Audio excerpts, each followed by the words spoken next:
అదే RTV app వార్తల్ని క్షణాల్లో చదివే అవకాశం ఉంటుంది. ఒక న్యూస్ పేపర్, ఒక టెలివిజన్ ఛానల్ మీ చేతుల్లో ఎప్పుడూ ఉంటాయి. Breaking news. పాకిస్తాన్ ప్రధానికి సంబంధించిన ఒక వార్త బయటకు వస్తుంది. ఇది కాన్ఫిడెన్షియల్ మేటర్ అని చెప్తూ ఉన్నారు. దానికి సంబంధించిన ఒక కాన్ఫిడెన్షియల్ లెటర్, ఇది కోఆర్డినేషన్ పర్పస్ వాళ్ళు జారీ చేసినటువంటి ఒక లెటర్ అని బయటకు వస్తుంది. పాకిస్తాన్ ప్రధాని మూలశంక వ్యాధితో ఇప్పుడు హాస్పిటలైజ్డ్ అయ్యారు అనే విషయం బయటకు వస్తుంది. సోషల్ మీడియాలో చక్కర్లు కొడుతుంది. మరి ఇది కావాలి అని ఎవరైనా ఆకతాయిలు చేసిన పనా, లేదంటే పాకిస్తాన్ పిఎంఓ నుంచి ఇది కాన్ఫిడెన్షియల్గా వచ్చిన లెటర్ని పాకిస్తాన్లో ఉన్న అధికారులే బయటికి లీక్ చేశారా అనేది తెలియాల్సి ఉంది. కానీ ఇది సోషల్ మీడియాలో చక్కర్లు కొడుతుంది. దీనిపై ఇప్పుడు ప్రపంచవ్యాప్తంగా కూడా చర్చనీయాంశంగా మారింది. పాకిస్తాన్ ప్రధాని హాస్పిటల్ పాలయ్యారు. పాకిస్తాన్ ప్రధానికి హాస్పిటల్లో ట్రీట్మెంట్ చేస్తున్నారు. పాకిస్తాన్ ప్రధాని ఒక మిలిటరీ హాస్పిటల్లో, కంబైన్డ్ మిలిటరీ హాస్పిటల్లో ఆయన మూలశంక వ్యాధితో, నిజానికి మూలశంక వ్యాధి వచ్చిన వాళ్ళ పరిస్థితి పాపం చాలా దారుణంగా ఉంటుంది, చాలా అయోమయంగా ఉంటుంది. వాళ్ళు కూర్చోలేరు, పడుకోలేరు, మాట్లాడలేరు, మౌనంగా ఉండలేరు. ఈ విధంగా మూలశంక వ్యాధి పాపం ఎవరినైనా కూడా బాధిస్తూ ఉంటుంది. ఇప్పుడు పాకిస్తాన్ ప్రధాని పాపం మూలశంక వ్యాధితో బాధపడుతూ ఉన్నారా, ఆయన మూలశంక వ్యాధితో హాస్పిటల్ పాలయ్యారనే చర్చ జరుగుతుంది. నిజానికి పాపం పాకిస్తాన్ ప్రధానిపై ఇప్పుడు ముప్పేట దాడి జరుగుతుంది. పాకిస్తాన్కి ప్రధాని అయినప్పటికీ కూడా ఆ ప్రధానికి అధికారాలు ఉండవు. అక్కడ ఉన్న ఉగ్రవాదులు, లేదంటే ఉగ్రవాదులను పెంచి పోషించే మిలిటరీ ఏం చెప్తే పాకిస్తాన్ ప్రధాని అలా తల ఊపాల్సిన పరిస్థితి ఉంటుంది. పాకిస్తాన్ ప్రధాని అంటే ఉగ్రవాదులకు మౌత్ పీస్ లాంటి వాడు అనే చర్చ ప్రపంచవ్యాప్తంగా జరుగుతూ ఉంటుంది. ఇప్పుడు పాపం పాకిస్తాన్ ప్రధాని భారత్పై జరిగిన దాడితో ముప్పేట సమస్యలు చుట్టుముట్టాయి. సమస్యల సుడిగుండంలో పాకిస్తాన్ ప్రధాని పడిపోయాడు. పాకిస్తాన్ ప్రధానే కాదు, మొత్తం పాకిస్తానే ఇప్పుడు సమస్యల సుడిగుండంలో ఉంది. ఎప్పుడైతే భారత్ పైన దాడి జరిగిందో, భారత్ పైన దాడి జరిగినప్పుడు, మన కశ్మీర్లో దాడి జరిగిన తర్వాత భారత్ పాకిస్తాన్పై కఠినమైన చర్యలు తీసుకుంటోంది. ఇప్పటికీ కూడా పాకిస్తాన్ రక్షణ మంత్రి భయాందోళన వ్యక్తం చేస్తున్నాడు. ఏ క్షణంలోనైనా భారత్ మాపై దాడి చేసే అవకాశం ఉంది అని పాకిస్తాన్ రక్షణ మంత్రి చెప్తూ ఉన్నాడు. ఇప్పుడు అదే సమయంలో మనం నీళ్లు ఆపేయడంతో పాకిస్తాన్లో ప్రజలు పాకిస్తాన్ పాలకులపై తిరగబడుతున్న పరిస్థితి కనిపిస్తుంది. అదే సమయంలో ప్రపంచ దేశాలు మనకి సపోర్ట్ చేస్తూ ఉన్నాయి. ఈ పాకిస్తాన్ ప్రధాని ఇతర దేశాల అధినేతల దగ్గరికి వెళ్ళినప్పటికీ కూడా ఆ దేశాలు పాకిస్తాన్కి సపోర్ట్ చేయడానికి రెస్పాండ్ అవ్వట్లేదు, పాకిస్తాన్కి సపోర్ట్ చేయడానికి ముందుకు రావడం లేదు. ఇప్పుడు పాకిస్తాన్ ముప్పేట దాడి మొదలైంది. అటు బలూచిస్తాన్ ఇదే అదునుగా మనం ఎప్పుడైతే పాకిస్తాన్పై యుద్ధం చేయడానికి భారత్ సిద్ధమవుతోంది, సన్నద్ధమవుతోందనే వార్తలు వస్తున్నాయో, అటు బిఎల్ఏకి బలూచిస్తాన్ లిబరేషన్ ఆర్మీకి ఊపిరి వచ్చినట్టుగా ఉంది. బలూచిస్తాన్ లిబరేషన్ ఆర్మీ ఒకవైపు నుంచి దాడి చేస్తోంది. చూడండి ఒకసారి ఆర్టీవీ స్క్రీన్ పైన. బలూచిస్తాన్ లిబరేషన్ ఆర్మీ 2 రోజుల క్రితం పాకిస్తాన్ సైనికులను చంపేసింది. పాకిస్తాన్ సైనికులు వెళ్తున్న వాహనాన్ని మట్టుబెట్టింది. అదే సమయంలో నిన్న కూడా పాకిస్తాన్లో మరో దాడి జరిగింది. నిన్న జరిగిన దాడిలో కూడా సుమారు 7 మంది చనిపోయారు. అదే సమయంలో నీళ్ల కోసం పాకిస్తాన్ పాలకులపై అక్కడ ప్రజలు తిరగబడుతున్నారు. ఇప్పుడు సింధ్, పాకిస్తాన్లో సింధ్ ప్రాంత ప్రజలు కూడా మరో దేశ విభజన కావాలని, మరో దేశంగా తాము బతకాలి అని కోరుకుంటున్నామని, స్వతంత్ర సింధు కోసం వాళ్ళు ఎప్పటి నుంచో పోరాటం చేస్తున్నారు. ఇప్పుడు అక్కడ కూడా మళ్ళీ ఇది ఊపిరులు ఊదుకుంటూ ఉంది. ఇది పీఓకేని భారత స్వాధీనం చేసేసుకుంటుంది అనే ఒక చర్చ కూడా ప్రపంచవ్యాప్తంగా జరుగుతోంది. ఇది గనక జరిగితే అటు ఆఫ్ఘనిస్తాన్లో కలుస్తాము అంటున్న పాకిస్తాన్ ప్రాంతాలు కూడా ఉన్నాయి. ఆఫ్ఘనిస్తాన్ సరిహద్దులో అంటే మొత్తం పాకిస్తాన్ 3 ముక్కలు అయిపోతుంది. ఇక పాకిస్తాన్ చెప్పుకోవటానికి చిన్న చిప్ప మాదిరి ఉండే అవకాశం ఉంటుంది, చిన్న బిందువులా మాత్రమే మిగిలే అవకాశం ఉంటుంది. అంటే పాకిస్తాన్ ఉండదు. ఇక పాకిస్తాన్లో స్వదేశంలోనే ప్రజలు పాకిస్తాన్ పాలకులపై తిరగబడుతున్నారు. ఇప్పటికే భారత్తో ఏ క్షణంలో ఎటువైపు నుంచి దాడి చేస్తుందో తెలియక పాకిస్తాన్ ఆర్మీ కూడా 1200 మంది ఇప్పటి వరకు రాజీనామాలు చేశారు. ఈ ముప్పేట దాడి ఆ పాకిస్తాన్ ప్రధానిపై ఒత్తిడి పెంచుతూ ఉన్నాయి. ఆ ఒత్తిడి కారణంగానే పాకిస్తాన్ ప్రధానికి ఆల్రెడీ మూలశంక ఉంది అని ఈ లెటర్ చెప్తుంది. మరి ఇది పాకిస్తాన్ నుంచి అఫీషియల్గా రాలేదు, ఇది కాన్ఫిడెన్షియల్ లెటర్ అని చెప్పారు. ఎవరైతే కోఆర్డినేషన్ పర్పస్ పాకిస్తాన్ ప్రధానికి మూలశంక వ్యాధికి చేస్తున్నటువంటి ట్రీట్మెంట్ కోసం, అక్కడ పాలన కోసం, కోఆర్డినేషన్ కోసం కాన్ఫిడెన్షియల్గా రిలీజ్ చేసినటువంటి లెటర్ అని మాత్రమే చెప్తున్నారు. మరి ఇది ఎలా బయటకు వచ్చింది? ఎవరైనా ఆకతాయిలు ఈ సందర్భంలో సృష్టించి బయటకు రిలీజ్ చేస్తారా, లేదంటే పాకిస్తాన్లో ఉన్నటువంటి ఆయా డిపార్ట్మెంట్ అధికారులే దీన్ని బయటకు రిలీజ్ చేశారా అనేది తెలియాల్సి ఉంది. పాకిస్తాన్ మాత్రం దీనిపై అఫీషియల్గా ఇంతవరకు రియాక్ట్ అవ్వలేదు. నేను అది చెప్తున్నాను.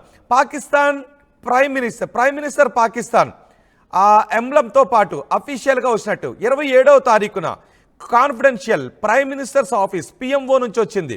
Subject confidential hospitalisation of honourable prime minister at CMH Rawalpindi combined military hospital Rawalpindi నుంచి. It is hereby informed in confidence that the honourable prime minister of Islamic republic of Pakistan was admitted to combined military hospital CMH Rawalpindi on April 27, 2025 for medical evaluation and treatment related to a cause of hemorrhoids. The Prime Minister remains under the expert care of a specialized medical team at CMH. As of the latest update, his health condition is stable and he is responding well to the prescribed course of treatment. The hospitalization has been undertaken as a precautionary and standard medical measure advised by his attending physicians. All concerned officers are advised to maintain strict confidentiality of this information. No disclosure to media or public forums is permitted unless officially authorized by the Prime Minister's Office Media Wing or the Minister of Information and Broadcasting. This communication is issued with approval of the undersigned and is intended strictly for the internal coordination among relevant departments. Asad Rahman Gilani, Principal Secretary to Prime Minister Office. Rehman Jilani జారీ చేసినట్టుగా రెహమత్ గిలానీ దీన్ని sign చేసి జారీ చేసినట్టుగా ఉంది. Copy to chief of army staff, ministry of interior, ministry of information and broadcasting, director general, military secretary to the prime minister, director medical, cabinet division, protocol division. వీళ్ళకి మాత్రమే 1, 2, 3, 4, 5, 6, 7, 8 ఈ 8 డిపార్ట్మెంట్లకు మాత్రమే ఇది కాన్ఫిడెన్షియల్గా కోఆర్డినేషన్ కోసం, ప్రధానికి చేస్తున్నటువంటి ట్రీట్మెంట్ కోసం, కోఆర్డినేషన్ కోసం ఆ డిపార్ట్మెంట్లకు మాత్రమే ఇది సర్క్యులర్ జారీ చేశారు. ఈ విషయాన్ని చాలా గోప్యంగా ఉంచాలని ఇందులో ఉంది. మరి దీన్ని ఎవరు రిలీజ్ చేశారో తెలియదు. ఆ లెటర్ ఇప్పుడు సోషల్ మీడియాలో చక్కర్లు కొడుతుంది. ఎక్కడ చూసినా కూడా ఈ లెటరే. పాకిస్తాన్ ప్రధాన హాస్పిటల్ పాలయ్యాడంట, పాకిస్తాన్ ప్రధాన హాస్పిటల్ పాలయ్యాడంట. ఎందుకు హాస్పిటల్ పాలయ్యాడు అంటే బీపీతోనో, లో బీపీతోనో, హై బీపీతోనో కాదు, టెన్షన్లోనూ కాదు, మూలసంఖ్య వ్యాధికి చికిత్స కోసం. నిజానికి మూలసంఖ్య వ్యాధి ఎవరికైనా వచ్చినప్పుడు మనం స్నేహితుల దగ్గర లేదంటే కొన్ని వీడియోస్లోనో ఆ బాధితుల గురించి వింటూ ఉంటాం. పాపం కూర్చోలేరు, నిలబడలేరు, పడుకోలేరు, మాట్లాడలేరు, మౌనంగా ఉండలేరు, కోపంగానూ ఉండలేరు, శాంతంగానూ ఉండలేరు, ఎప్పుడు నిజానికి కోపంగానే ఉంటుంటారు, రగులుతూ ఉంటుంటారు. ఇప్పుడు ఈ ప్రధానికి మూలసంఖ్య వ్యాధి ఉంది అంటూ ఈ లెటర్ చెప్తోంది. మరి ఇది ఎవరైనా ఆకతాయిల పైన లేదంటే కాన్ఫిడెన్షియల్గా జారీ చేసినటువంటి ఈ సర్క్యులర్ను పాకిస్తాన్లో ఉన్నటువంటి ఈ 8 డిపార్ట్మెంట్లలో ఎవరో ఒకరు ఫోటో తీసి రిలీజ్ చేశారా అన్నది తెలియాల్సి ఉంది. దీన్ని రహస్యంగా ఉంచాలి అని వాళ్ళు కోరారు ఇందులో. ఇప్పుడు పాకిస్తాన్ని అన్ని సమస్యలు అన్ని వైపుల నుంచి 360 డిగ్రీస్లో అన్ని వైపుల నుంచి కూడా సమస్యలు చుట్టుముట్టాయి. ఒకటి, భారత్ ఏ సమయంలో యుద్ధం చేస్తుందో తెలియదు. ఇప్పటికే మనం నీళ్ళు ఆపేసాం. ఆ నీళ్ళు ఆపేయడంతో పాకిస్తాన్లో ప్రజలు తిరగబడుతూ ఉన్నారు. ఇప్పటికే ఆర్మీ అధికారులు రాజీనామాలు చేస్తున్నారు. 1200 మంది ఆర్మీ సిబ్బంది రాజీనామాలు చేశారు. ఇప్పటికీ అక్కడ ఆర్మీ చీఫ్ ఎక్కడున్నాడో తెలియని పరిస్థితి ఉంది. ఆర్మీ చీఫ్ వాళ్ళ కుటుంబ సభ్యులను దేశం దాటించేశాడు. ఇప్పటికే బలూచిస్తాన్ లిబరేషన్ ఆర్మీ దాడులకు తెగబడుతుంది. పాకిస్తాన్ సైనికులను టార్గెట్గా చేసుకుని దాడులకు తెగబడుతుంది. భారతదేశం పాకిస్తాన్పై దాడి చేస్తే అటువైపు నుంచి బలూచిస్తాన్ కూడా దాడి చేసి సెపరేట్ బలూచిస్తాన్ని ఏర్పాటు చేయాలని అనుకుంటుంది. ప్రపంచ దేశాలు కలిసి రావడం లేదు, పాకిస్తాన్ పక్కకి గెంటేస్తున్నాయి. అటు ఆఫ్ఘనిస్తాన్ కూడా అదును కోసం ఎదురు చూస్తుంది. ఇటు సింధ్ ప్రాంత ప్రజలు కూడా సెపరేట్ పాకిస్తాన్ని కోరుతున్నారు. ఇటు పీఓకేని మనం స్వాధీనం చేసేసుకుంటున్నాం. అటు పీఓకేలో ఉన్న ఉగ్రవాద శిబిరాలను వాళ్ళు హుటాహుటిన పక్కకు తరలించాల్సి వస్తుంది. ఆ ఉగ్రవాదులందరినీ కూడా తీసుకెళ్లి సైనిక శిబిరాల్లో దాయాల్సి వస్తుంది. ఇటు మేం చెప్పినట్టు చెప్పు అంటూ అక్కడ ఉన్నటువంటి ఉగ్రవాదులు పాకిస్తాన్ సైన్యం కలగలుస్తున్నటువంటి డిపార్ట్మెంట్లు పాకిస్తాన్ ప్రధానిపై ఒత్తిడి తీసుకొస్తున్నాయి. ఈ సమయంలో ఏం చేయాలో తెలియని పరిస్థితుల్లో ఉన్న ప్రపంచ దేశాలకి పాకిస్తాన్ పాకిస్తాన్ ప్రధాని సమాధానం చెప్పుకోవాలి. ఇటు పాకిస్తాన్లో ఉన్నటువంటి ఉగ్రవాదుల మాటలు, అక్కడ ఉగ్రవాదులను పెంచి పోషించే సైన్యం మాటలు వినాలి. పాకిస్తాన్ ప్రజలు రాళ్లు తీసుకుని ఎక్కడ కొడతారో అనే భయం, ఇవన్నీ పాకిస్తాన్ ప్రధాని వెంటాడుతున్న సమయంలో పాపం అతనికి మూలశంక వ్యాధి కూడా వెంటాడుతుంది. మూలశంక వ్యాధితో అతను కూర్చోలేక, పడుకోలేక, నిలబడలేక, మాట్లాడలేక, మౌనంగా ఉండలేక ఇప్పుడు హాస్పిటల్ పాలైనట్టుగా ఈ లెటర్ చెబుతూ ఉంది. ఇప్పటికే మనకి రఫేల్ యుద్ధ విమానాలు, మరిన్ని రఫేల్ యుద్ధ విమానాలు వస్తూ ఉన్నాయి అనే ఒక సమాచారం కూడా ఉంది. ఫ్రాన్స్ నుంచి కొన్ని రఫేల్ యుద్ధ విమానాలు వస్తున్నాయనే సమాచారం కూడా ఉంది. అటు అరేబియా మహాసముద్రంలో మన యుద్ధ నౌకలు విన్యాసాలు చేస్తూ ఉన్నాయి. ఇటు ఆర్మీ సిబ్బంది ఏ క్షణమైనా దాడి చేయడానికి యుద్ధ ట్యాంకర్లతో సిద్ధంగా ఉన్నారు. అటు మన వైమానిక దళం, పాకిస్తాన్ వైమానిక దళ రెక్కలు విరిచి భూమిలో కుక్కేయడానికి సిద్ధంగా ఉంది, ముప్పేట దాడి చేయడానికి సిద్ధంగా ఉంది. ఇవన్నీ కూడా పాకిస్తాన్ ప్రధాని బ్రెయిన్లో ఉండి పాకిస్తాన్ ప్రధాని పిచ్చివాణ్ణి చేస్తున్నటువంటి పరిస్థితి కనిపిస్తోంది. ఎటు కూడా ఏం మాట్లాడాలో తెలియదు, ఏం ఆలోచించాలో తెలియదు, సరిగ్గా పడుకోవడానికి లేదు, సరిగ్గా తినడానికి లేదు. ఇలాంటి సమయంలో అతనికి ఉన్నటువంటి మూలశంక వ్యాధి, బహుశా మూలశంక వ్యాధికి త్వరలోనే హాస్పిటల్ నుంచి డిశ్చార్జ్ అయిపోయే అవకాశం ఉంటుంది. ఇతర బ్రెయిన్కి సంబంధించో, హార్ట్కి సంబంధించో, లేదంటే ఇతర సమస్యలు అయితే కొన్ని రోజులు అతనికి ట్రీట్మెంట్ అందించాల్సి వస్తుంది.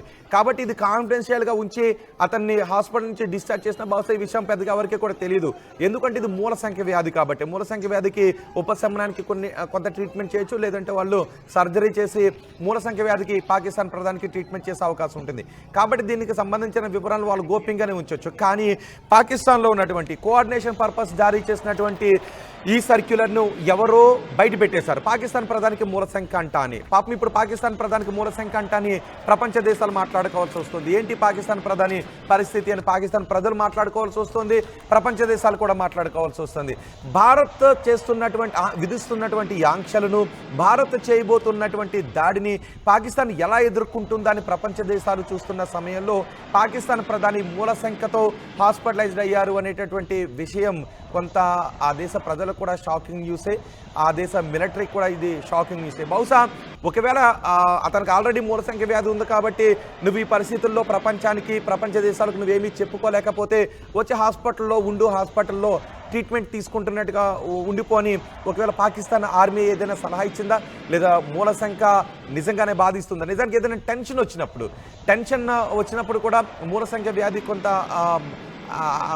రైజ్ అయ్యేటువంటి అవకాశం ఉంటుంది. ఇప్పుడు పాకిస్తాన్ ప్రధానికి 360 డిగ్రీస్లో చుట్టూ కూడా సమస్యలు ఉన్నాయి. 3 పైనుంచి మొత్తం అన్ని వైపుల నుంచి కూడా, పైనుంచి, కింద నుంచి, అటువైపు నుంచి, ఇటువైపు నుంచి, అన్ని వైపుల నుంచి కూడా పాకిస్తాన్ ప్రధాని సమస్యలు చుట్టుముట్టేశాయి. పాకిస్తాన్ ప్రధాని చెప్తే ఆ దేశంలో ఉన్న ఆర్మీ విందు, ఆ దేశంలో ఉన్న ఆర్మీ ఏం చెప్తే అది పాకిస్తాన్ ప్రధాని వింటాడు, ఆ దేశంలో ఉన్న ఈ టెర్రరిస్టులు ఏం చెప్తే అదే ఆర్మీ వింటుంది. ఇప్పుడు పాకిస్తాన్ ప్రధాని బయటకు వచ్చి ప్రపంచ దేశాలకు ఏం చెప్పాలి అన్నా కూడా పాకిస్తాన్ ఆర్మీ అక్కడ టెర్రరిస్టులు చెప్పినట్టే వినాలి. అలా కాదు ఇంకేదైనా చెప్దామా అంటే పాకిస్తాన్ ప్రపంచ దేశాల ముందు బద్నాం అయిపోయే అవకాశం ఉంటుంది. ఇప్పటికే ప్రపంచ దేశాల ముందు భారత్ను బద్నాం చేయాలి, ఈ దాడి మా పని కాదు అని పాకిస్తాన్ ప్రధాని కల్లిబుల్లి మాటలు చెప్తూ ఉంటే పాకిస్తాన్ రక్షణ శాఖ మంత్రి ఒక విషయాన్ని బయటపెట్టేశాడు. ప్రపంచం ఆ విషయాన్ని చూసింది. మేము పశ్చిమ దేశాల పరాపకం కోసం మా దేశంలో ఉగ్రవాదులను పెంచి పోషించాము, వాళ్ళని భారత్పై ఉసుగొలిపాము, మా దేశ సంపద అంతా కూడా ఉగ్రవాదులను పెంచి పోషించడానికే వెచ్చించామని పాకిస్తాన్ రక్షణ శాఖ మంత్రి చెప్పాడు. ఇప్పుడు ప్రపంచ దేశాలన్నీ చూస్తూ ఉన్నాయి. పాకిస్తాన్కి గతంలో సపోర్ట్ చేసిన అమెరికా కూడా ఇప్పుడు అంటోంది మీకు మా యుద్ధ నౌకలను ఏమన్నా పంపించమంటారా అని. ఇటు చైనా కూడా చైనా విదేశాంగ మంత్రి, నేను మీరు చూశారుగా, చైనా విదేశాంగ శాఖ మంత్రి పాకిస్తాన్ విదేశాంగ శాఖ మంత్రితో మాట్లాడినప్పుడు అమెరికా మనకి సపోర్ట్ చేస్తుంది, మా యుద్ధ నౌకలు మీకు ఏమైనా పంపించమంటారని. మీకు గుర్తుంది కదా 1971లో అదే అమెరికా పాకిస్తాన్కి తమ యుద్ధ నౌకలను పంపిస్తే రష్యా తమ యుద్ధ నౌకలను మనకు సపోర్ట్గా పంపించింది. ఇప్పుడు అదే అమెరికా మనకి సపోర్ట్గా యుద్ధ నౌకలను పంపిస్తానంటూ ఉండటంతో పాకిస్తాన్ ఏం చేయాలో అర్థం కావట్లేదు, పాకిస్తాన్ ప్రధానికి ఏం చేయాలో అర్థం కావట్లేదు.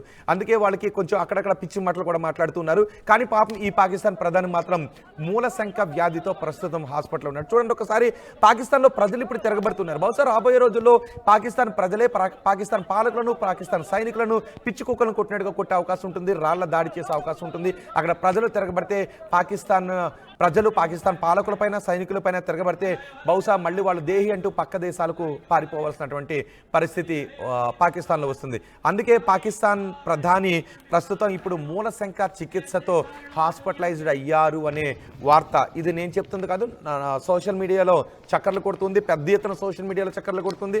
ఇతర దేశాల్లో ఉన్న వాళ్ళు కూడా ఇప్పుడు ఈ సర్క్యులర్ గురించి మాట్లాడుకుంటూ ఉన్నారు. నిజమా పాకిస్తాన్ ప్రధాని హాస్పిటలైజ్డ్ అయ్యారా, పాకిస్తాన్ ప్రధానికి మూలశంక ఉందా, పాపం పాకిస్తాన్ పాకిస్తాన్ ప్రధాని మూలశంకతో బాధపడుతూ హాస్పిటల్లో పడ్డాడా అనే విషయం గురించి ఇప్పుడు మాట్లాడుకుంటున్నారు. మరొక వైపు కర్రలు రాళ్లు తీసుకుని పాకిస్తాన్లో నీళ్ల కోసం పాకిస్తాన్ పాలకులపై పాకిస్తాన్ ప్రజలు తిరగబడుతున్నటువంటి దృశ్యాలు మనం చూస్తున్నాం. పాకిస్తాన్పై భారత్ ఎలా దాడి చేస్తుందో పాకిస్తాన్ ఊహించలేకపోతుంది. అటు బలూచిస్తాన్ ఏ వైపు నుంచి వచ్చి బల్లాలను నడ్డిలో దించుతుందో ఊహించలేకపోతుంది. ఇటు సింధు ప్రజలకు సెపరేట్ దేశాన్ని అడుగుతున్న సింధు ప్రజలకు ఈ పరిణామాలు ఎలా ఊపిరిలుతాయో తెలియని పరిస్థితి నెలకొంది. భారత్ వచ్చి పీఓకేను ఎక్కడ ఎత్తుకుపోతుందో పీఓకేను వాళ్ళు ఎక్కడ స్వాధీనం చేసేసుకుంటారని పాకిస్తాన్ భయపడుతుంది. అంటే మన పీఓకేను మనం స్వాధీనం చేసేసుకునే పరిణామం ఎలా ఉంటుందోనని భయపడుతూ ఉంది. అటు రాఫెల్ యుద్ధ విమానాలు మరిన్ని వస్తే ఏం చేయగలుగుతామన్న భయంలో ఉంది. ఇప్పుడు మన దగ్గర అంతంత మాత్రమే బూజు పట్టిన ఆయుధాలు మాత్రమే ఉన్నాయి, కొద్దో గొప్ప చైనా సప్లై చేసిన ఆయుధాలు మాత్రమే ఉన్నాయి. ఇలాంటి పరిస్థితుల్లో మనం ఏం చేయగలం, పాకిస్తాన్ ప్రజలు మనం తిరిగి రాళ్లతో కొడితే తప్పించుకోగలమా అనేటటువంటి బాధలో ఇప్పుడు పాకిస్తాన్ ప్రధాని కూడా ఉన్నాడు. అందుకే మూలశంక వ్యాధికి చికిత్స పొందుతున్నట్టుగా కాన్ఫిడెన్షియల్గా ఒక సర్క్యులర్ జారీ చేశారు. మరి నిజంగా మూలశంక వ్యాధి ఉందా? సైన్యం చెప్పినట్టుగా ఇప్పుడు నువ్వు ప్రపంచ దేశాలకు ఏమీ చెప్పుకోని అవసరం లేదు కాబట్టి కొన్ని రోజులు నువ్వు సైలెంట్గా ఉండొచ్చు, ట్రీట్మెంట్ ముసుగులో హాస్పిటల్లో పడుండొచ్చు అని పాకిస్తాన్ ప్రధానికి ఇచ్చిన సలహానా, లేకపోతే ఈ ముప్పేట దాన్ని భరించలేక టెన్షన్లో అసలే మూలశంక వ్యాధి ఉన్నటువంటి పాకిస్తాన్ ప్రధాని ఆ మూలశంక నొప్పి ఇంకా ఎక్కువ కావడంతో హాస్పిటల్లో పడ్డాడా ఏంటి అనేది మాత్రం ఇంకా తెలియాల్సినటువంటి అవసరం ఉంది. బహుశా ఈ సర్క్యులర్ చూస్తుంటే ఇది నేను కూడా చెప్పట్లేదు, నా దగ్గరకు వచ్చింది కాదు, ఇది కాన్ఫిడెన్షియల్. బహుశా ఇది బయటకు రిలీజ్ చేయరు, కానీ సోషల్ మీడియాలో చక్కర్లు కొడుతూ ఉండటంతో నాకు కూడా అనుమానం వచ్చింది. అందుకే ఇది ఎవరైనా ఆకతాయిలు చేసినటువంటి పని, కోపంతో ఆకతాయిలు చేసినటువంటి పని, లేదంటే పాకిస్తాన్ ప్రధానిపై కోపంతో నిజంగానే కన్సర్న్ డిపార్ట్మెంట్స్లో ఎవరైనా బయటికి రిలీజ్ చేశారా అనే విషయం మాత్రం ఇంకా తెలియాల్సి ఉంది. దీనిపైన పాకిస్తాన్ అఫీషియల్గా ఎలా రెస్పాండ్ అవుతుంది, అఫీషియల్గా ఏదైనా ఒక నోట్ రిలీజ్ చేస్తుంది అనేది మాత్రం చూడాలి. కానీ ఈ వార్త వింటుంటే పాకిస్తాన్ ప్రధాని మూలశంక వ్యాధితో హాస్పిటల్లో పడ్డాడు అనే ఈ మాట వింటూ ఉంటే మీకేమనిపిస్తుందో, ఈ సర్క్యులర్ చూస్తుంటే మీకేమనిపిస్తుందో మీ అభిప్రాయాన్ని కామెంట్ బాక్స్లో తెలియచేయండి. మా ప్రతినిధి మధుతో కూడా మాట్లాడదాం ఒకసారి ఈ సర్క్యులర్కి సంబంధించి. ఎందుకంటే ఇది కాన్ఫిడెన్షియల్ సర్క్యులర్, ఎవరికి కూడా నిజానికి బయటకు రాదు, కానీ మొత్తం సోషల్ మీడియా అంతా ఉంది. అందుకే మనకు కూడా డౌట్ వస్తూ ఉంది. చాలామంది పాకిస్తాన్కి లో ఉన్నటువంటి ప్రజలు కావచ్చు, లేదంటే పాకిస్తాన్కి సన్నిహితంగా ఉన్నటువంటి దేశాలు కూడా వాకప్ చేయడానికి ప్రయత్నం చేస్తున్నాయి. నిజమా అని ఆయా దేశాలు కూడా. ఒకసారి మా ప్రతినిధి మధు కూడా మనకు అందుబాటులో ఉన్నారు, మధుతో మాట్లాడు. మధు, పాకిస్తాన్ ప్రధాని మూలశంకతో హాస్పిటల్ పాలయ్యారు అని వార్తలు వస్తున్నాయి. ఇంటర్నల్గా కాన్ఫిడెన్షియల్గా వాళ్ళు జారీ చేసినటువంటి ఒక కోఆర్డినేషన్ సర్క్యులర్ కూడా సోషల్ మీడియాలో సర్క్యులేట్ అవుతుంది. దీని గురించి మీ దగ్గర ఉన్న సమాచారం ఏంటి? అంటే రోజుకొక సమస్యతో సతమతం అవుతా ఉంది, చర్చలోకి వస్తోంది. పాకిస్తాన్ ఇప్పటికే యుద్ధానికి భయపడుతుంది అనేటువంటిది. ఇప్పుడు ఆయన ఆరోగ్యం బాగాలేదు, పైల్స్ సందర్భంగా ఆసుపత్రిలో జాయిన్ అయిన లేఖకు సంబంధించి దానికంటే ముందు కొన్ని గంటల ముందు ఇక్కడ చర్చనీయాంశమైనటువంటి అంశం ఏంటంటే మాజీ ప్రధాని నవాజ్ షరీఫ్ హెచ్చరికలు జారీ చేశారు. ఇప్పుడున్నటువంటి ప్రధాని షరీఫ్ కి, షబాజ్ షరీఫ్ కి చాలా స్పష్టంగా అందులో తమ్ముడు భారత్ తో జాగ్రత్త అంటూ లేఖ రాశారు. భారత్ తో యుద్ధం కంటే దౌత్య సంబంధాలు, శాంతి ఒప్పందం చేసుకోండి, చర్చల ద్వారా పరిష్కరించుకోండి అనేటువంటి అంశం తెరపైకి వస్తా ఉంది. సో దీంట్లో భాగంగా ఆసుపత్రిలో జాయిన్ అయ్యారా, నిజంగానే ఇది ఫేక్ లెటరా, నిజం లెటరా అనేటువంటి చర్చ జరుగుతా ఉంది. భారత్ తో పోరాటం అంత ఈజీ కాదు, చాలా కష్టతరమైనటువంటి పరిస్థితి, భారత్ తో జాగ్రత్త అంటూ ఆయన మాజీ ప్రధాని నవాజ్ షరీఫ్ రాసిన లేఖ కూడా చర్చనీయాంశం అవుతా ఉంది. దాని తర్వాతనే కొన్ని గంటల తర్వాత ఆయన ఆసుపత్రిలో జాయిన్ అవుతున్నట్టు 8 విభాగాలకు లేఖ రాసినట్టుగా తెలుస్తా ఉంది. ఆ లేఖ నిజమా అబద్ధమా పక్కన పెడితే నవాజ్ షరీఫ్ హెచ్చరిక మాత్రం నిజం. దాంట్లో భారత్ తో ఇప్పుడున్న పరిస్థితుల్లో పోటీ పడలేము, వారు యుద్ధానికి కనుక సిద్ధమై యుద్ధ రంగంలోకి వస్తే మాత్రం కష్టతరమైనటువంటి పరిస్థితి ఉంటుంది, క్షేత్రస్థాయిలో ప్రజల నుంచి వ్యతిరేకత ఉంటుంది, దాన్ని తట్టుకొని నిలబడాలంటే యుద్ధానికి వెళ్ళకపోవడమే కరెక్ట్.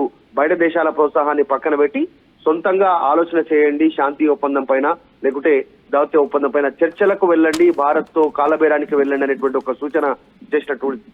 మధు, మీరు కొద్దిసేపు అందుబాటులోనే ఉండండి. మధు, నిజానికి ఇది ఒక ఇంట్రెస్టింగ్ న్యూస్. పాకిస్తాన్ ప్రధాని హాస్పిటల్లో పడ్డాడు అంటే నిజానికి ఎవరైనా పాపం హాస్పిటల్లో పడ్డారు అంటే అయ్యో పాపం అని అంటాం, కానీ పాకిస్తాన్ ప్రధాని హాస్పిటల్లో పడ్డాడు అంటే బాగా అయ్యింది అని అంటూ ఉంటాం. అఫ్కోర్స్ ఎవరు హాస్పిటల్లో పడ్డా కొంచెం బాధ అనిపించిన. సో ఇక్కడ కామెంట్స్ నిజంగా కామెంట్స్ చదవాల్సినటువంటి సందర్భమే. పాకిస్తాన్ ప్రధాని నిజంగా హాస్పిటల్లో పడ్డాడా, లేదంటే పాకిస్తాన్ ఆర్మీ ఆడుతున్న డ్రామానా? పైగా అది కూడా మూల శంకతో. మనం జనరల్గా ఎవరైనా అగ్గి మీద గుగ్గులం అవుతూ ఉంటే, కోపంతో రగులుతుంటే నీకేమైనా మూల శంక ఉందని అంటూ ఉంటాం కదా సహజంగా. ఇప్పుడు పాకిస్తాన్ ప్రధాని ఆ మూల శంక వ్యాధితో హాస్పిటల్లో పడ్డాడంటే కొంత కామెడీగా కూడా ఉంది. కాబట్టి ఒక్కసారి నేను కమెంట్స్ చదివి వినిపిస్తాను. కొంత మనసులో ఆనందంగా కూడా ఉంటుంది కదా, ఎవరికైనా ఉంటుంది కదా. సో నేను కొన్ని కమెంట్స్, ఎందుకంటే జనాలు ఎలా రియాక్ట్ అవుతున్నారనేది మీరు కూడా కామెంట్స్ చేసే ప్రయత్నం చేయండి. మరి మీరు కొద్దిసేపు అందుబాటులోనే ఉండండి, నేను మళ్ళీ మీ దగ్గరికి వస్తాను. కామెంట్స్ ఏ విధంగా వచ్చాయి. వాడిని హాస్పిటల్లోనే పాతి పెట్టండి అంట మన్మోహన్ కామెంట్ చేశారు, వాడిని హాస్పిటల్లోనే పాతి పెట్టండి అంట. లోకేష్ కామెంట్ చేశారు, ఫేక్ న్యూస్ ఎడిట్ చేసి పెడితే అది న్యూస్లో వేస్తావని. ఓకే, నాకు ఫేకా ఇదని కాదు, నేను కూడా అదే చెప్పాను. నేను పాకిస్తాన్ నుంచి నాకు అఫీషియల్గా వచ్చింది కాదు, ఎవరో ఫేక్ చేశారో ఏం చేశారో. మొత్తం మీద పాకిస్తాన్ ప్రధాని హాస్పిటల్లో పడాలి అని చాలామంది కోరుకుంటూ ఉన్న వాళ్ళు ఫేక్ చేశారో, లేదంటే ఆ డిపార్ట్మెంట్లో ఉన్న వాళ్ళు కావాలని దీన్ని రిలీజ్ చేశారో నాకు తెలీదు. ఈ వార్త నీకైతే ఆనందాన్ని ఇస్తుందో లేదో నాకు తెలియదు. ఓకే, కానీ ఎక్కువ మందికి మాత్రం ఆనందాన్ని ఇస్తూ ఉంది. కానీ పాకిస్తాన్ మాత్రం దీన్ని అధికారికంగా ధృవీకరించాల్సినటువంటి అవసరం ఉంటుంది. ఇది ఒక రకంగా ఆర్మీ పాక్ పిఎంని అరెస్ట్ చేసింది అనుకోవచ్చు అంటున్నారు.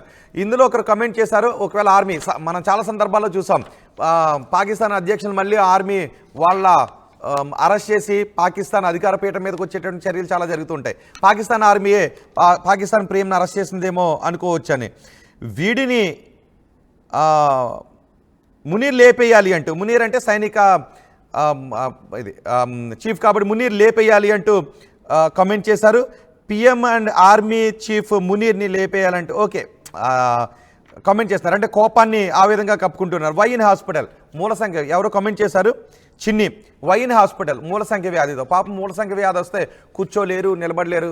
పాకిస్తాన్ ప్రధాని ఒకవేళ నిజంగా మూల సంఖ్య ఉంటే పాపం ఆ సీట్లో కూర్చోలేరు. ఎక్కడికైనా వెళ్దాము అంటే విమానంలో కూర్చోలేరు, హెలికాప్టర్లో కూర్చోలేరు, అలాగే నడుద్దామంటే నడవలేరు, పోనీ పడుకుందామంటే పడుకోలేరు, తిందామంటే తినలేరు, మాట్లాడదామంటే మాట్లాడలేరు, మౌనంగా ఉందామంటే ఉండలేరు, అరుద్దామంటే చుట్టూ ఉన్న వాళ్ళు తిడతారు.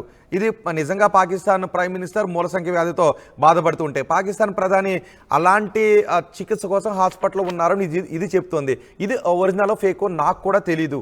ఇది ఎవరైనా ఆకతాయిలు చేసిన పాకిస్తాన్ పిఎంపై కోపంతో ఎవరైనా ఎడిట్ చేసి రిలీజ్ చేసిందా నాకు తెలియదు. సోషల్ మీడియాలో ఇది చాలా ఎక్కువగా చక్కర్లు కొడుతుంది. కేవలం భారతదేశంలో మాత్రమే కాదు, ఇతర దేశాల్లో ఉన్నటువంటి ఎక్స్ ఖాతాల అకౌంట్లలో కూడా ఇది చక్కర్లు కొడుతుంది. బహుశా ఇది ట్రెండింగ్లోకి వచ్చే అవకాశం ఉంది. సో నాకైతే కొంత ఆనందంగా ఉంది. పాకిస్తాన్ ప్రధాని అఫ్కోర్స్ ఎవరైనా హాస్పిటల్లో అడ్మిట్ అయ్యారంటే కొంత బాధగా ఉంటుంది.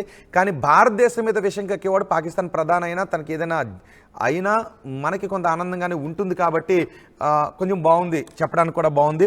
Okay, Pak PM and army chief Munir లేపేయాలి అంటూ కామెంట్స్ చేస్తూ ఉన్నారు. పాక్ పిఎం అండ్ ఆర్మీ ఎక్కువ మంది ఆ రకమైన కామెంట్స్ చేస్తూ ఉన్నారు. ఓకే, నాటకాలు ఆడుతున్నారా నిజమా ఏమో చెప్పలేం. నాటకాలు ఆడుతున్నారా లేక నిజంగానే నాటకాలు ఆడుతున్నాడో తెలియదు. ఎందుకంటే ఇప్పుడు ఈ జరుగుతున్నటువంటి పరిస్థితిని ప్రపంచ దేశాల ముందుకు వెళ్ళి చెప్పాల్సిన పరిస్థితి వస్తుంది. ప్రపంచ దేశాలు చాలా క్వశ్చన్స్ అడుగుతుంటాయి. మీ దగ్గర ఉగ్రవాదులు లేరా అని అడుగుతారు. దానికి ఉన్నారని చెప్పాలా లేరని చెప్పాలా? ఇప్పటికే రక్షణ శాఖ మంత్రి అవును మా దగ్గర ఉగ్రవాదులు ఉన్నారు, మేము పెంచి పోషించాం, పశ్చిమ దేశాల ప్రాపకం కోసం మేము పెంచి పోషించామని ఆ దేశ రక్షణ శాఖ మంత్రి వెళ్ళి చెప్పుకున్నాడు. సో ఇప్పుడు పాకిస్తాన్ ప్రధానమంత్రి అబద్ధాలు చెప్పలేడు, నిజాలు చెప్పలేడు. సో ఇప్పుడు ఏం చేయాలి? హాస్పిటల్లో ఉండాలి. బహుశా ఇది ఆర్మీ ఇచ్చినటువంటి అడ్వైజా లేక పాకిస్తాన్ పిఎంపై కోపంతో ఎవరో ఎడిట్ చేసి రిలీజ్ చేసినటువంటి ఒక సర్క్యులరా? నిజంగానే పాకిస్తాన్ ప్రధానికి మూల సంఖ్య ఉండి హాస్పిటల్లో పడ్డాడో మాత్రం తెలీదు. నాటకాలు ఆడుతున్నాడేమో అని చాలామంది అంటున్నారు. ఎవడు చచ్చినా కూడా యుద్ధం ఆగదు అని విఎల్ ప్రొఫెషన్ కామెంట్ చేశారు. వాడు హాస్పిటల్లో పడితే ఏమి, గుండె పగిలి చేస్తే ఏమి, ఎవడు బాధపడతాడు? నిజమే, ఎవరికి బాధ ఉండదు వాడు హాస్పిటల్లో పడితే ఏమి. కానీ భారత్పై రక్తపాతాన్ని సృష్టించాలి అనుకున్నటువంటి వాళ్ళు ఇబ్బంది కలిగితే మనకు ఆనందంగానే ఉంటుంది. కాబట్టి పాకిస్తాన్ ప్రధాని నిజంగా చూడండి, మూల సంఖ్య కాకపోయినా బహుశా మూల సంఖ్యను ఎందుకు అనుకున్నారు అనుకోవడానికి కూడా ఒకటి ఆలోచించవచ్చు. మూల సంఖ్యకి ట్రీట్మెంట్ చేస్తే ఆ ట్రీట్మెంట్ వివరాలను కూడా ఎక్కడ ఇవ్వాల్సిన అవసరం లేదు. 2-3 రోజుల్లోనో గట్టికంటే 4 రోజుల్లోనో మహా అయితే వారం రోజుల్లోనూ బయటకు వచ్చేసే అవకాశం ఉంటుంది. అలా కాదు హార్ట్ అటాక్ అను ఇంకోటను అంటే దానికి ఎక్కువ రోజులు ట్రీట్మెంట్ చేయాల్సి ఉంటుంది. కాబట్టి ఒక 4 రోజులు రెస్ట్ తీసుకోవడానికి బహుశా మూల సంఖ్య అనేటటువంటి ఒక నాటకం పర్ఫెక్ట్గా ఉంటుంది కాబట్టి మూలశంక అని అన్నారేమో, పాకిస్తాన్ ప్రధానికి నిజంగానే మూలశంక ఉందేమో ఎవరికి తెలుసు, కాబట్టి ఈ నాటకం ఆడుతున్నారేమో అని. సో ఇప్పుడు ప్రపంచవ్యాప్తంగా ఎక్కువ మంది సోషల్ మీడియాలో చర్చించుకుంటున్న అంశం పాకిస్తాన్ ప్రధానికి మూలశంక అని. ఫైనల్గా నేను మా ప్రతినిధి మధుతో కూడా మాట్లాడతాను. Yes Madhu, right, Madhu phone కూడా మనకి కట్ అయింది. ఎస్, ఫైనల్గా మీరేమనుకుంటూ ఉన్నారు? పాకిస్తాన్ ప్రధాని మూలశంకతో హాస్పిటల్లో పడి చికిత్స తీసుకున్నాడు అని చెబుతూ ఉన్న విషయం గురించి మీరేమనుకుంటున్నారు? ఇది నిజం అనుకుంటున్నారా, నాటకం అనుకుంటున్నారా, లేదంటే ఇది ఎడిట్ చేసిందని అనుకుంటూ ఉన్నారా? ఈ వార్త వింటే మీకేమనిపిస్తుందో మీ అభిప్రాయాన్ని కమెంట్ బాక్స్లో తెలియచేయండి.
మరిన్ని వీడియోస్ కోసం ఛానల్ ని సబ్స్క్రైబ్ చేయండి. లేటెస్ట్ అప్డేట్స్ కోసం వాట్సాప్ ఛానల్ ని ఫాలో చేయండి.